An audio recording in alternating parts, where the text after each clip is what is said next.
चंबल के बीहड़ों के बीच स्थित कभी 10 प्रभावित रहा भिंड जिला का युवा प्रतियोगी परीक्षाओं में अपना परचम लहराकर भिंड जिले को नई पहचान दे रहा है। आइए मिलते हैं युवा यूपीएससी में सेलेक्ट श्री दीपांशु शुक्ला से।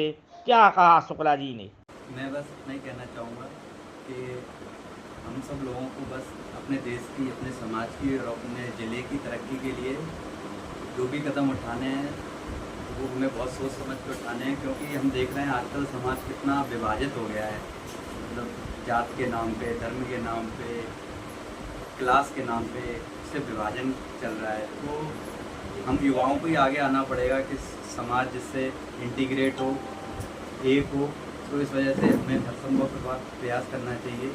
और उसके लिए अगर आपको कोई समाज को अगर संदेश देना है तो शिक्षा एक ऐसा हथियार है आपके पास हमेशा, जो आपके पास रहता है, जिसमें आपको ना पैसे की ज़रूरत होती है, ना किसी कोई बड़े लोगों के साथ संबंध रखने की ज़रूरत होती है। सिर्फ आप अपनी शिक्षा के बलबूते पे समाज को संदेश दे सकते हैं और सोशल इंटीग्रेशन की तरफ काम कर सकते हैं। आपने पढ़ाई कहाँ की? मैंने अपनी 10वीं तक की शिक्षा सेंट माइकल स्कूल से की और फिर मैंने 11वीं और 12वीं IPS अकेडमी से। उसके बाद मैंने अपनी graduation BTech in electrical engineering Maulana Azad national institute of technology Bhopal से की थी। उसके बाद मैंने थोड़े समय के लिए NTPC में एज एन एग्जीक्यूटिव इंजीनियर काम किया और उसके बाद मुझे अब इंजीनियरिंग सर्विस में कार्य करने का मौका मिला। आप यूपीएससी में सिलेक्ट हुए, इसका श्रेय किसको जाता है? इसका श्रेय सबको जाता है, मेरे परिवार को, मेरे माता पिता को, मेरे स्कूल में जो अध्यापक थे, मेरे कॉलेज के साथियों को, मेरे जो कोचिंग के जो टीचर्स थे, उन सभी को मेरा श्रेय जाता है। तो नवयुवक हैं जो अभी परीक्षा की तैयारी कर रहे हैं, वो मोटिवेट कैसे हों पढ़ाई की तरफ, आप बताएं। मेरे हिसाब से सबसे बड़ा मोटिवेशन तो यही होना चाहिए कि ये परीक्षा में सफल होने के बाद आप क्या कर सकते हैं। तो आप अपने ज़िले को रिप्रेजेंट कर सकते हैं, अपने समाज को रिप्रेजेंट कर सकते हैं, पहचान बन सकते हैं आप अपने परिवार की। तो इससे बड़ा मोटिवेशन तो मेरे हिसाब से कुछ हो नहीं सकता। बाकी पढ़ाई तो कंटिन्यूस प्रोसेस है, ये तो चलती रहेगी, पर ये जो सफलता बीच बीच में मिलती हैं, जिससे लोगों का मोटिवेशन मिलता है, और अगर आप प्रयास करेंगे तो सफलता निश्चित तौर पर सबको मिलेगी। आपने NDPS की नौकरी छोड़ी थी, उस दौरान आपको कैसा महसूस हुआ था? बस थोड़ा सा डर और थोड़ा सा कॉन्फिडेंस था। डर इस बात का कि आगे क्या होगा, क्योंकि कभी कभी वो एक नेगेटिव थॉट हमेशा दिमाग में रहता है कि अगर नहीं हुआ तो। पर मेरे परिवार ने मेरा बहुत ही हौसला अफजाई की उस चीज़ में कि हाँ, अगर नहीं भी होगा तो क्या हो जाएगा, नहीं ही होगा, इससे ज़्यादा तो कोई बात नहीं होगी। आज नहीं होगा तो कल हो जाएगा, कल नहीं होगा तो उसके अगले दिन हो जाएगा। तो बस इसी चीज़ से मेरा मोटिवेशन बढ़ता रहा और मैं आगे। इस नौकरी से आप संतुष्ट हैं? क्या आगे की कार्रवाई और आगे? अभी तो मैंने ऐसा कुछ सोचा नहीं है। ये थोड़ा ये चीज़ बाबा का नाम जरूर बोलो। आपका माता पिता का स्नेह, प्यार, दुलार कैसा रहा आपकी तरफ बचपन से ही काफ़ी मेरी मम्मी काफ़ी स्ट्रिक्ट थी छोटे से, लेकिन पर over the period of time वो काफ़ी लिबरल हो गई हैं। शायद वो मुझे समझ गई है कि अगर वो जितनी स्ट्रिक्ट रहेंगी मेरे प्रति, मैं कभी उनकी बात नहीं मानूंगा, जितनी वो लिबरल होंगी मैं हमेशा उनकी बात मानूंगा। तो ये चीज़ उनने काफ़ी अच्छे तरीके से अडेप्ट की और मैंने भी उनकी चीज़ काफ़ी अच्छे से अडेप्ट की है। आपके पापा समाज सेवी रहे, धीरज शुक्ला, एक यूपी आज शिक्षक है, जिले में नाम रोशन किया है उन्होंने अपने समाज सेवा के प्रति। तो पिताजी का स्नेह बचपन से ही कैसा रहा? पिताजी तो हमेशा सपोर्टिव थे, और पिताजी का तो सपोर्ट मैं मानूंगा कि बोलते ना अंग्रेजी में कहावत है, 2 poles अपार्ट। अगर मम्मी स्ट्रिक्ट थी तो पापा बहुत लिबरल थे। अगर कभी कभी पापा स्ट्रिक्ट होते थे तो मम्मी लिबरल रहती थी। तो उनने हमेशा वो बैलेंसिंग एक्ट की तरह हमेशा पापा इतने फ्लेक्सिबल थे कि मतलब उन्हें दोनों सिचुएशन में आके हमेशा मेरा सपोर्ट किया। देखिए, चलते हैं माँ दीपांशु शुक्ला की माँ के पास। माँ जी बताइए दीपांशु के बारे में। बहुत सरल और सीधा स्वभाव का है, ज़्यादा बोलना नहीं, अपनी लिमिट की बात करता है। जितना काम बस खाना दे दो, चाय दे दो, बनूंगा। और कहीं जाने आने की नहीं चाहिए उससे। चलो तो नहीं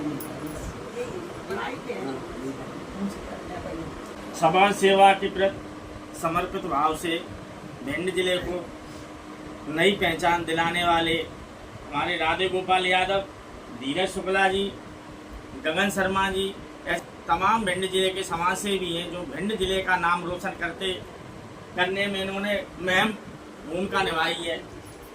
आज समाज सेवी धीरज शुक्ला के सुपुत्र दीपांशु शुक्ला यूपीपीएससी में सिलेक्ट हुए हैं।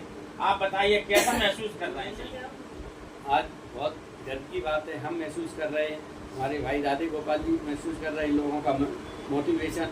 अब जब इनने एनटीपीसी छोड़ी थी तो हमें इन्हीं लोगों ने हिम्मत और धैर्य दवाई थी। राधे भाई साहब से हमने की क्या करें, बोला तो हिम्मत और धैर्य रखो, कल वो कामयाबी किसी लक्ष्य पे पहुंचेगा, इसी वजह से छोड़ी है। तो हिम्मत धैर्य रखो और बच्चों की काबिलियत मैं उसकी समझ रहा हूँ, मैं देख रहा हूँ, तो उसको कोई निर्भीक होकर आप उसको छोड़ देने दो, तुम हिम्मत रखो, एक दिन वो सफलता के लक्ष्य पे पहुँचेगा। तो आज उसने अपनी काबिलियत और उसको दिखाया। मैं आज बहुत खुश हूँ, मेरा शहर खुश है, मेरे मित्र खुश है, मेरे भाई खुश है, मेरा परिवार खुश है। आज उनका जो आशीर्वाद है, मेरे बाबा जी का आशीर्वाद, मेरे पिताजी का आशीर्वाद है उनके पास, आज वो होते तो आज मेरे माँ होते, बाप होते तो उन्हें कितना खुश लगता।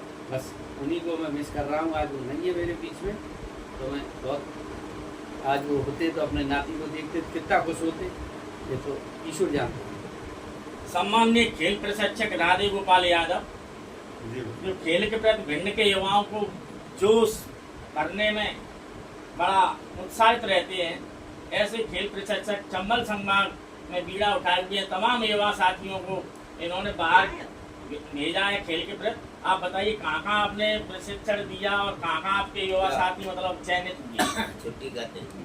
भिंड से कई लगभग 1 दर्जन से अधिक अंतर्राष्ट्रीय प्लेयर निकले हैं और मैं सौभाग्यशाली हूँ कि किसी न किसी रूप में उन्हें सहयोग करने का अवसर प्राप्त हुआ है, उन्हें दिशा देने का अवसर प्राप्त हुआ है।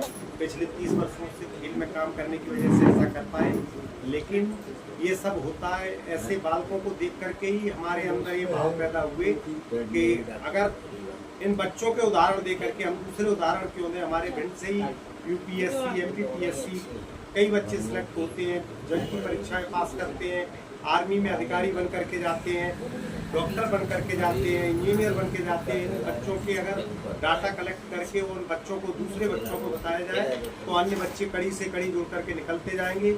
इसी कड़ी में धीरज शुक्ला जी हमारे मित्र भी ये साथ काम करते हैं।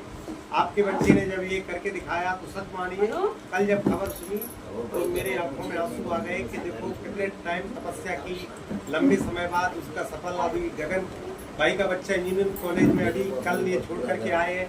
भविष्य में मैं ऐसे ही देखना चाहता हूँ कि जैसे ये बच्चा बन के आया है, इस बच्चे को देख करके हमें बच्चा मोटिवेट होगा, कल वो बन करके आएगा और आपके साथ ऐसे ही फिर रूबरू हो रहे होंगे। ये आप जो बच्चे कर रहे हैं उनकी वजह से मुझे सौभाग्य प्राप्त होता है कि सम्मान मिलता है, बाकी करने वाले तो खुद बच्चे हैं। आप कबड्डी एसोसिएशन चलाते हैं और एसोसिएशन भिंड में एथलेटिक और karate, kayaking, canoeing association, taekwondo association और कई अन्य एसोसिएशन और खेलों से जुड़ करके मोटिवेट किया है, तो बच्चे अवार्डधारी निकले हैं। मैं सौभाग्यशाली हूँ कि भिंड के लोगों को पता नहीं है कि एवरेस्ट के चढ़ने वाला मध्य प्रदेश का पहला व्यक्ति भिंड का भगवान सिंह कुशवाहा, समुद्र तैर के पार करने वाला पहला व्यक्ति भिंड का कौन, सत्येंद्र लोहिया, पद्मश्री अवार्ड पहला प्राप्त मध्य प्रदेश से हम किया है, शायद वो अपने भिंड से ही है, तो सत्येंद्र लोहिया जी अब पहला है या दूसरा ये तो क्लियर नहीं कर सकते, लेकिन अवार्ड लेकर के आए हैं। Balbir Singh Kushwaha life time achievement award, Vikram awardee Raju Bhadauria और एकलव्य अवार्डधारी अजातशत्रु शर्मा। कितने लड़के खेलों में नाम रोशन कर रहे हैं, कितने राजीव शर्मा जी एमपीपीएससी से कितना समाज सेवा के क्षेत्र में भी गए, ऐसे कई नाम है, धीरेन्द्र से लेकर के। और पुराने चले जाओ तो रुस्तम सिंह नरवरिया, भागीरथ प्रसाद जैसी माएँ भिंड से निकली हैं, फिर भी भिंड बदनाम है। हाँ, इसे हमें एक बार सोचना पड़ेगा कि हमारी जीवन शैली में कुछ तो बदलाव करने होंगे जिससे भिंड का ये कलंक मिट जाए। और इन बच्चों की वजह से ऐसा लग रहा है कि आने वाला टाइम सुनहरा भिंड का होगा, यह मैं आशा करता हूँ। गगन शर्मा जी, आप बताइए, धीरज शुक्ला के परम प्रिय मित्र हैं, आपका भतीजा यूपीएससी में चयनित हुआ है, आपको कैसा महसूस हो रहा है? बहुत ज़्यादा हर्ष का विषय है। हमारे वेंकटेश्वर महादेव की कृपा है हम सब पर, हमारे परिवार पर। और शुरू से ही बच्चा बहुत ब्रिलियंट रहा है, बहुत होशियार रहा है, बहुत गंभीर रहा है, बहुत सिंसियर रहा है। मुझे बच्चे के लिए मतलब एक तो याद आ रहा है कि कोई पदचिन्हों पर चलता है और कोई पदचिन्ह बनाता है। तो ऐसा पदचिन्ह बनाने का काम दीपांशु ने कर दिया है। वो उसने एनटीपीसी छोड़ा। एनटीपीसी बहुत बड़ी मतलब नवरत्न से भी महारत्न है वो तो ऐसे उच्च सुशोभित पद को छोड़ने की हिम्मत शायद कोई नहीं कर सकता। बहुत अंदर से जब स्ट्रांग होता है बच्चा तभी इतनी बड़ी हिम्मत कर पाता है। क्यों? क्योंकि उसको अपने ऊपर पूरा भरोसा था, अपने लक्ष्य पर पूरी तरह से दृढ़ निश्चय था, तभी इतना बड़ा डिसीजन वो ले पाया और उसने प्रूव भी करके दिखा दिया। तो वो उसने पदचिन्ह बनाने का काम कर दिया है।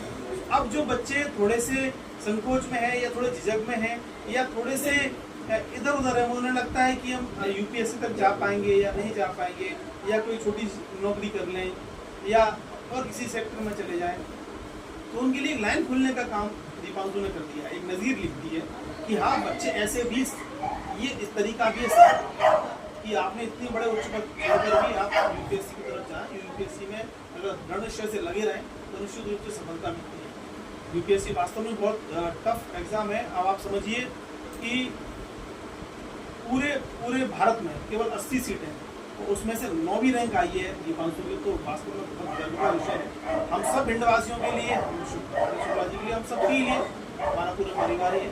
बहुत गर्व की बात है, बहुत अच्छा। ये है भिंड जिले के पत्रकार रवि रमन त्रिपाठी जी। आप वरिष्ठ पत्रकार हैं भिंड जिले के श्रीमान। आप युवाओं, भिंड जिले के युवा मोटिवेशन कैसे हों, आप थोड़ा संदेश युवाओं के लिए दें। क्योंकि धीरज शुक्ला का बच्चा यूपीएससी में सिलेक्ट हुआ है, आज बड़ा खुशी का माहौल है। आप बच्चों के लिए संदेश स्वरूप अपने वचन। आदरणीय अग्रज, मैं आपको बताना चाहता हूँ कि हम सभी, आप भी एक पत्रकार हैं, मैं जैसा कि आपने बताया आदरणीय वरिष्ठ शब्द जो लगाया है, पत्रकार सभी समान होते हैं, कोई बड़ा छोटा नहीं होता है, उस लेखनी के धनी होते हैं, इसकी लेखनी में क्या है। लेकिन हम पत्रकार होने के नाते ये ज़रूर कहेंगे कि हम लोग सुबह ही निकलते हैं तो खबरों को ढूंढते हैं, खबरें कोई चूक ना पाए। एक ऐसी खबर से खबरदार हो रहे हैं जो कि कहीं ना कहीं हमारी आगे की जो पीढ़ी है उसको मोटिवेट करने का जो काम है वो कहीं ना कहीं दीपांशु कर रहे हैं। और ये चंबल के लिए बड़ा गौरव की बात है। बागी और भेड़ों के नाम से कभी जाना जाता था भिंड। कहीं भी हम बाहर जाते थे तो भिंड की एक अलग ही छवि रहती थी। लेकिन कहीं ना कहीं अब ये छवि हमारे यहाँ के, हमारे जो ऑलरेडी हमारे जो पूर्वज हैं वो लगातार मोटिवेट कर रहे थे। और आगे जो हमारी इस समय की जो वर्तमान की जो पीढ़ी है वो कहीं ना कहीं इस बात से अब सीख ले रही है। और देश दुनिया में, चाहे वो खेल का क्षेत्र हो, चाहे वो शिक्षा का क्षेत्र हो, चाहे वो टेक्नोलॉजी का क्षेत्र हो, चाहे वो फिल्म इंडस्ट्रीज़ का क्षेत्र हो, हर क्षेत्र में बच्चे प्रतिभाशाली बन रहे हैं। और ये हम लोगों के लिए बड़ा गौरव की बात है। पत्रकारिता के भी क्षेत्र में भिंड से ऐसी शख्सियत हैं जो प्रदेश और पूरे देश में नाम रोशन कर रही हैं। तो मैं यही कहना चाहूँगा, दिव्यांशु के लिए हमारी ओर से सपरिवार शुभकामनाएं हैं, पूरे भिंड की ओर से, पूरे नगर की ओर से, पूरे चंबल संभाग की ओर से। और मैं आशा करता हूँ कि ऐसे दीपांशु एक नहीं कई निकलेंगे, तब और छवि सुदृढ़ होने का काम हो सकता है। देखते रहिए इंडिया आजकल से सब एडिटर RS गौर। यूपीएससी में सिलेक्ट होने पर दीपांशु के परिजनों रिश्तेदारों ने तिलक लगाकर माल्यार्पण कर स्वागत किया।